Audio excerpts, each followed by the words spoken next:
এই হচ্ছে শাড়িটার ফাইনাল লুক। চলে এসেছি শাড়িটার নেক্সট পার্টের ভিডিও নিয়ে। তোমরা সবাই কেমন আছো? আমি তো ভীষণ ভালো আছি, কাজের মধ্যে আছি। টানা ২ দিন ধরে পুরো যুদ্ধ চলছে এই শাড়িটাকে কমপ্লিট করার। কারণ আমার সামনেই বাড়ি ফেরার দিন চলে এসছে। আর আমি বাড়ি ফিরে মাকে দেখাতে চাই যে দেখো আমি শাড়িতেও কিছু কারুকার্য করে সেটাকে পরতে পারি। শাড়ি কখনো নষ্ট করি না। কারণ মা, দিদি এরা সবসময় ভেবেছিল রং লাগিয়ে শাড়ি হয়তো নষ্ট হয়ে যাবে। সেই ভয়ে আমাকে একটা শাড়িও দেয়নি। অবশেষে আমি টাকা জমিয়ে এই শাড়িটা কিনে ওটার ওপর কারুকার্য করেছি। আর নিজের শাড়ি তো আর নষ্ট হওয়ার কোনো ভয় ছিল না। তাই নিজের মনে যা চেয়েছে সেটাই করেছি এবং সেটা ফাইনালি অনেক সুন্দর হয়েছে। শাড়ির কাজ তাড়াতাড়ি শেষ করে দিয়ে স্কুলের একটা প্রজেক্টের কাজ করছিলাম। কারণ স্কুলে অ্যানুয়াল ফাংশন ছিল, সেই দিন এই প্রজেক্টটা লাগতো। আর তাছাড়া আমাকেও স্কুল যেতে হতো।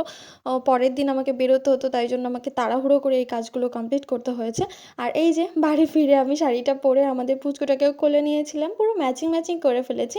শাড়িটা পরা দেখে মা বললো যে এটা পরেই তুমি অ্যানুয়াল ফাংশনে যাও, ভীষণ সুন্দর হয়েছে। তারপরে এই দেখো আমাদের স্কুলে চলছে পোশাক প্রতিযোগিতা। আজ এতটুকুই।